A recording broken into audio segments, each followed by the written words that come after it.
Nacido en Brasil en 1921, conceptualizó e impulsó un nuevo tipo de vínculo pedagógico.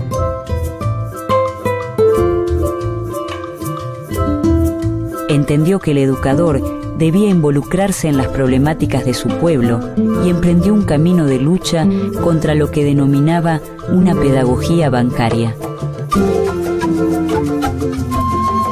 Pedagogo, escritor, político y pensador, Paulo Freire concibió la educación como una acción política capaz de liberar a los oprimidos.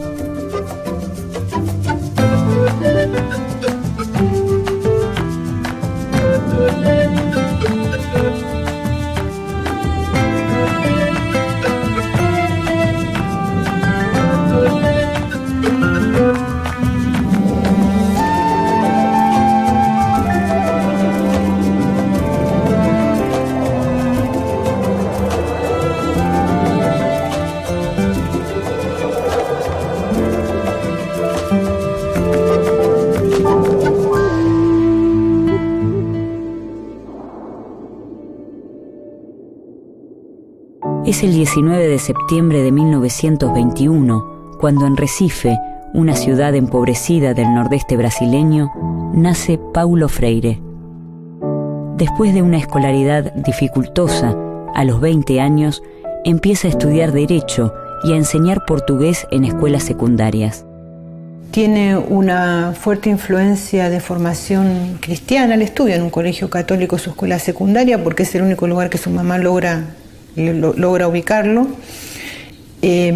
Trabaja en parroquia siendo muy joven y se forma en el Instituto Superior de Estudios Brasileños, en donde hay participación de pedagogos cristianos como Teixeira, como Acevedo.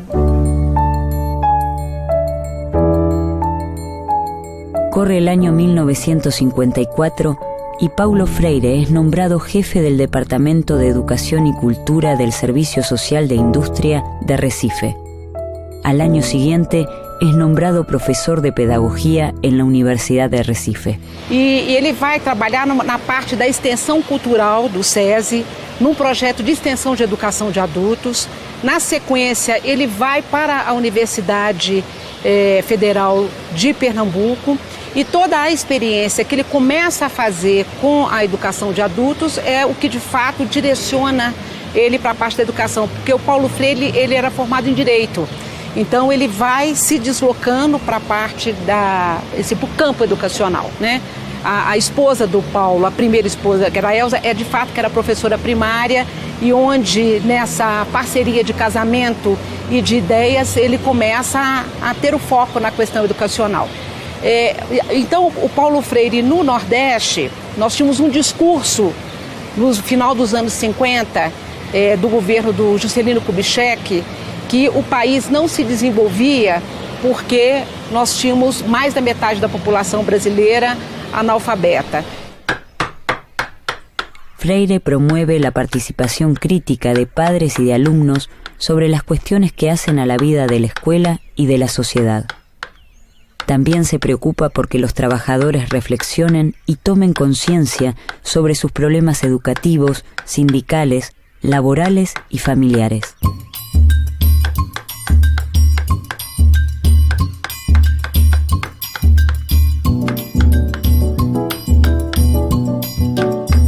La Iglesia latinoamericana vive, a partir de la década de los 50, tiempos de fuerte militancia y compromiso con las luchas populares. En Brasil, comienza un movimiento de comunidades eclesiales de base que crece incesantemente en las décadas siguientes y frente al cual Freire asumirá un fuerte compromiso.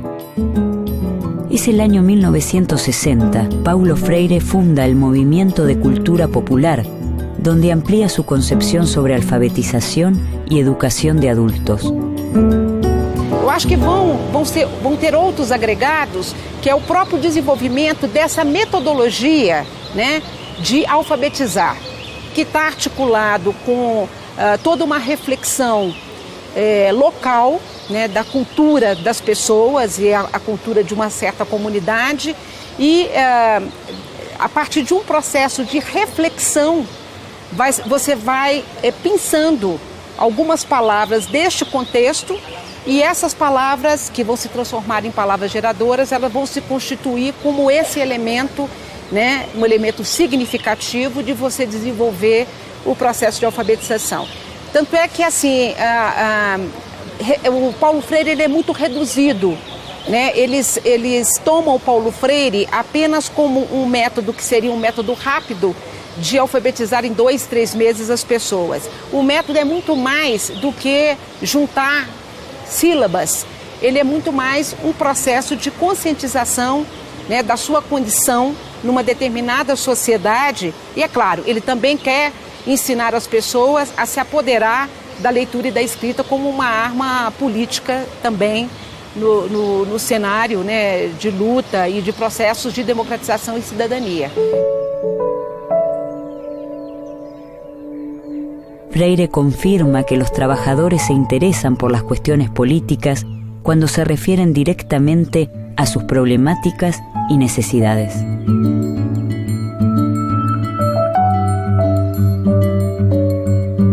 Para Paulo Freire es claro que no se trata de explicarle a las personas cómo es la estructura de clases de la sociedad o cuáles son las contradicciones principales y secundarias. Se trata de hacer una experiencia en la que el sujeto articule esa preocupación, esa experiencia existencial con esos problemas estructurales o con esa situación estructural.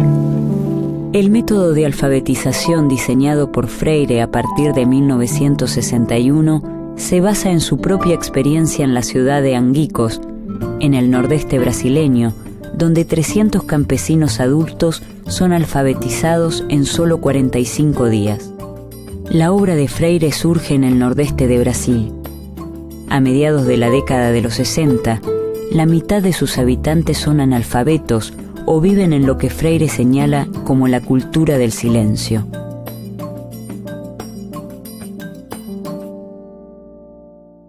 Mas a mais conhecida é uma experiência que ele realiza no interior do Rio Grande do Norte, que é um estado próximo ao seu estado natal, a Pernambuco. No interior ele vai fazer um trabalho de alfabetização junto a cortadores de cana, né? E é um trabalho onde ele vai ali testar alguns princípios daquilo que nós vamos conhecer posteriormente como a pedagogia do Paulo Freire, né? Quais seriam isso? Primeiro, que todos nós já conhecemos o mundo, né? Um pouco que o conhecimento do mundo precede o conhecimento da palavra escrita. Portanto, que essa ideia de que os sujeitos não conhecem nada é uma ideia que ele combate e combate muito fortemente. Então, essa experiência que ele realiza ali em Angicos, com cerca de 300 trabalhadores que têm experiência, né, de cortar canas, e faz uma experiência de alfabetização desse coletivo num período que é considerado muito curto, né, que é um período em torno de 45 a 50 dias, quando essa experiência se realiza.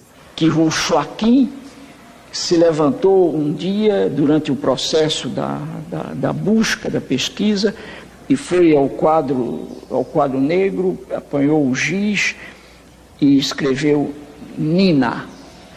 E quando acabou de escrever Nina, ele deu uma gargalhada nervosa que quase não terminava. E eu disse, Joaquim, que passa, que há contigo? E ele riu, olhou para mim e disse, puxa, Nina é o nome de minha mulher.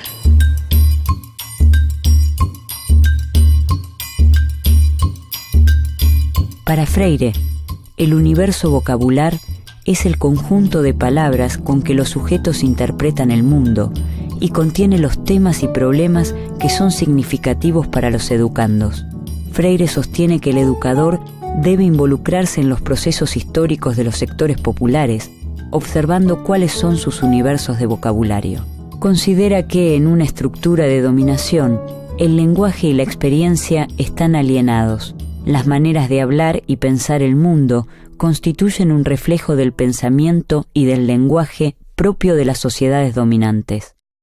Ele desenvolve, formula e elabora junto com a equipe um plano nacional de combate ao analfabetismo, que pressupunha a criação, no Brasil é um plano extremamente ousado, da criação de 20 mil núcleos, né, de alfabetização, que ele chamava Círculos de Cultura. Isso, na concepção do Paulo Freire, é uma questão muito importante, porque ele não desagrega, ele não separa, né, a ideia da aprendizagem do mundo da leitura e da escrita do universo cultural.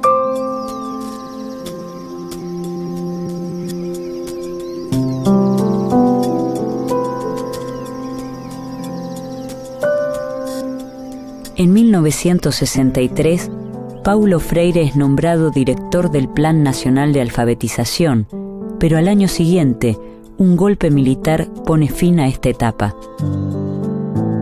Freire es encarcelado por la dictadura y encuentra protección en la Embajada de Bolivia, cuyo gobierno lo contrata como asesor del Ministerio de Educación. Pero, apenas llega a la ciudad de La Paz en 1964, es testigo de un nuevo golpe de Estado y se marcha a Chile.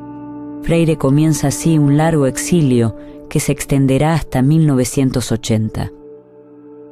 La experiencia del exilio es muy fuerte en Freire. Él en algún momento en varios momentos lo manifiesta, y de hecho el primer exilio, que es el exilio chileno, en Chile hay una gran concentración de intelectuales, se está armando el gobierno de la Unidad Popular. Permanece en Chile durante más de 4 años, donde trabaja en el Instituto de Capacitación e Investigación de la Reforma Agraria y en la Oficina Gubernamental Especial de Educación de Adultos. También la experiencia del exilio que continúa en Ginebra y lo vincula desde ahí con varias experiencias de los movimientos revolucionarios africanos, lo pone en contacto con un pensamiento muy potente. Uno de los más fuertes que a él lo impacta mucho es el de Amílcar Cabral, el dirigente de la Revolución Guinense, uno de los intelectuales más importantes. En 1967, Freire viaja a Estados Unidos como conferenciante de diversas universidades y trabaja como profesor invitado de la Universidad de Harvard.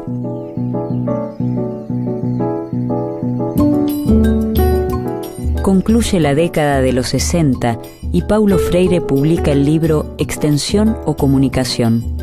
En él concibe la extensión de la cultura como una operación invasora, mientras que, de modo opuesto, argumenta que la comunicación de la cultura fomenta la concientización, ya que no es posible aprender si los saberes están en contradicción con las experiencias personales.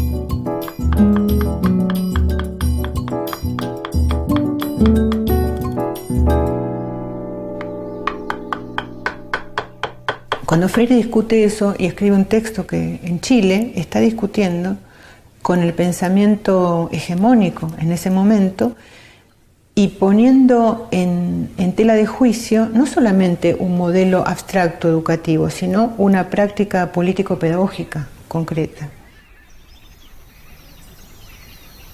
Paulo Freire afirma que el educador que no conoce el mundo del campesino no puede establecer un vínculo pedagógico con él, ni mucho menos tratar de cambiar su actitud.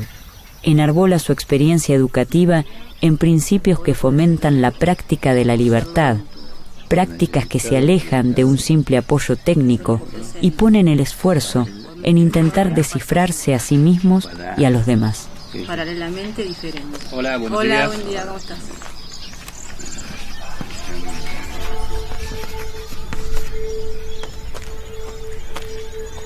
Vamos a esperar un ratito que vengan los compañeros y comenzamos la clase. Es a principios de los años 70 cuando Paulo Freire publica sus obras más famosas: La educación como práctica de la libertad y Pedagogía del oprimido. Estas son prohibidas por las dictaduras cívico-militares que asolan el Cono Sur.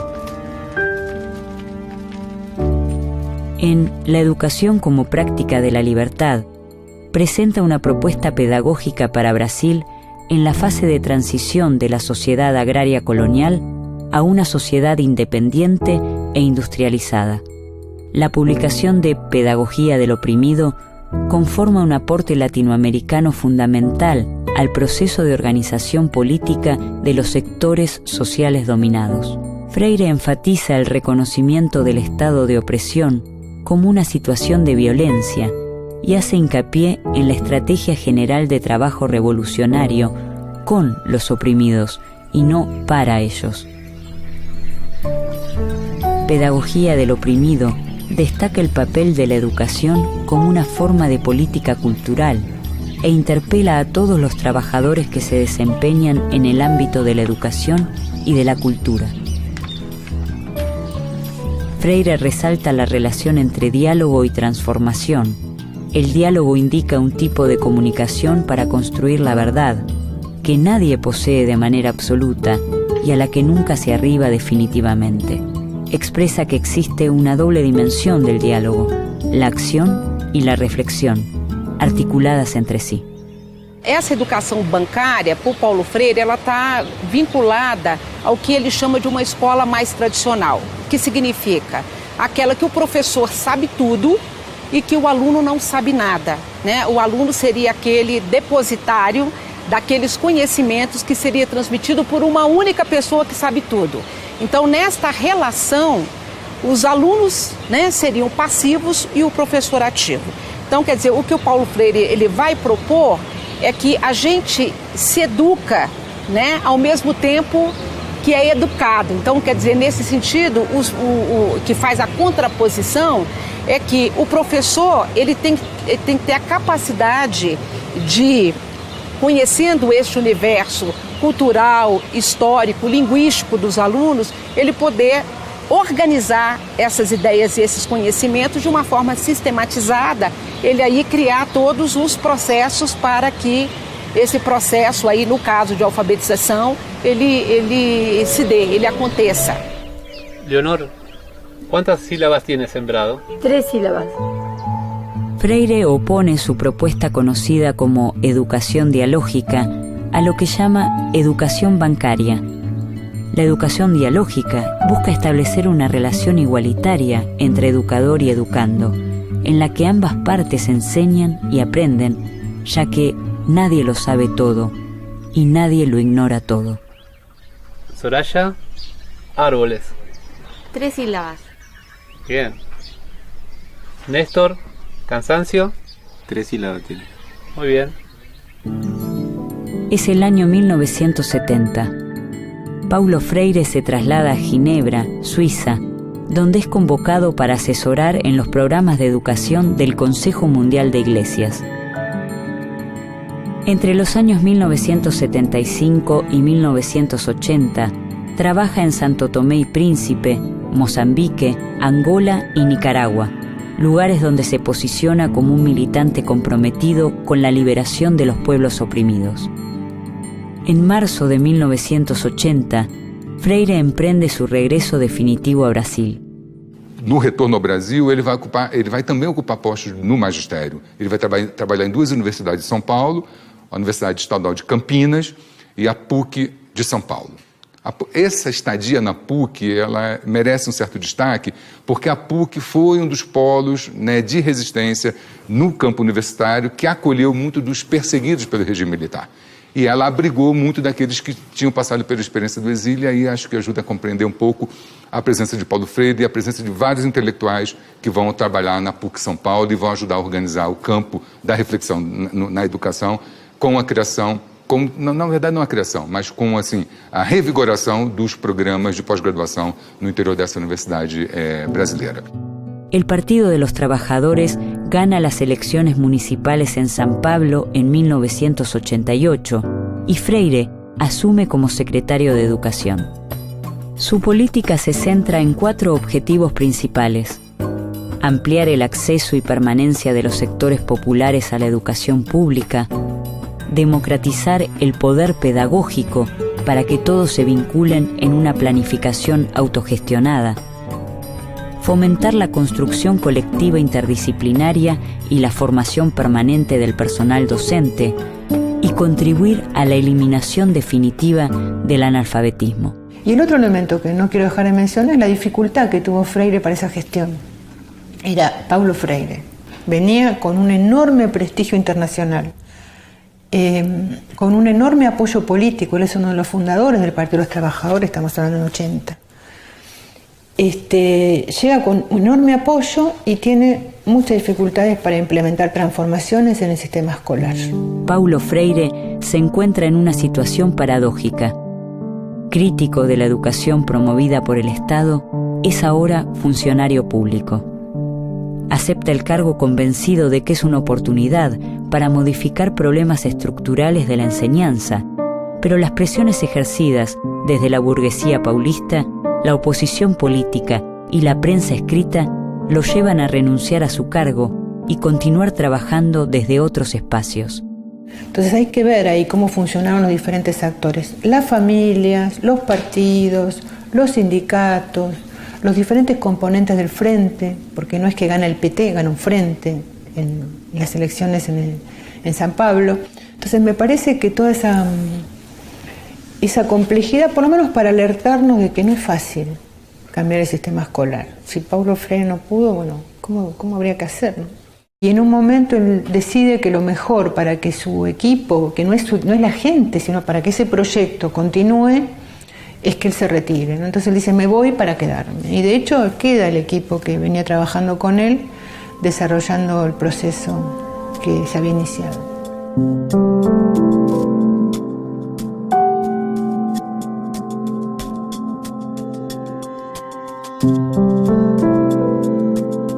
El 2 de mayo de 1997, a los 75 años, Paulo Freire muere en la ciudad de San Pablo.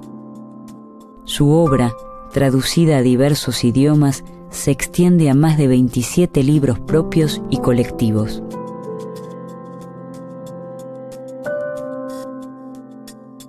En algún momento Freire, en varios momentos, manifiesta que él está preocupado con convertirse en un mito. Y en algún momento que relata una experiencia un poco frustrante, donde la gente se va de una entrevista, es una situación complicada, dice, contento, he vencido mi propio mito y estoy contento con ello. Y junto con eso hay una movilidad en la biografía de Freire. Si uno lo toma de manera rígida, puede decir, bueno, se transformó, porque el Freire que en Pedagogía del Oprimido o en Educación como Práctica para la Libertad no encontrás la palabra escuela, no encontrás la palabra profesor, termina siendo secretario de Educación del municipio de San Pablo. Entonces hay ahí un cambio importante. A mí me parece que esas transformaciones que Freire hace en las coyunturas son justamente en función de mantener la coherencia, que no es mantener la rigidez, sino ser capaz de mantener principios que se articulan de modo distinto em cada conjuntura. Então me parece que esses princípios gerais que estão presentes nessa ampla obra do Paulo Freire, eles ainda são necessários, né, porque o nosso mundo continua desigual, o nosso mundo continua estratificado, e esse compromisso com a liberdade, a luta contra as exclusões, me parece que ainda são bandeiras que foram abraçadas pelo Paulo Freire, que ainda são bandeiras do nosso presente, portanto, a leitura e a releitura da obra do Paulo Freire pode nos inspirar, pode nos nutrir, pode fertilizar as lutas do nosso presente. Eu nunca tinha pensado nisso, mas agora que você me desafia, e talvez a minha resposta seja pouco humilde, talvez seja, eu acho que não. Eu gostaria de ser lembrado como um sujeito que amou profundamente o mundo e as pessoas, os bichos, as árvores, as águas, a vida. Freire revolucionó el glosario de conceptos pedagógicos y produjo un giro radical en el modo en que entendemos los procesos educativos. Una educación que es acción y reflexión en cada paso, en cada huella que él mismo llevó adelante en su práctica, en una lucha comprometida por la escuela pública popular, por la alfabetización, por la igualdad y la liberación de los sectores oprimidos. Paulo Freire sigue dialogando con nosotros a la hora de pensar y accionar sobre la educación y la identidad latinoamericana.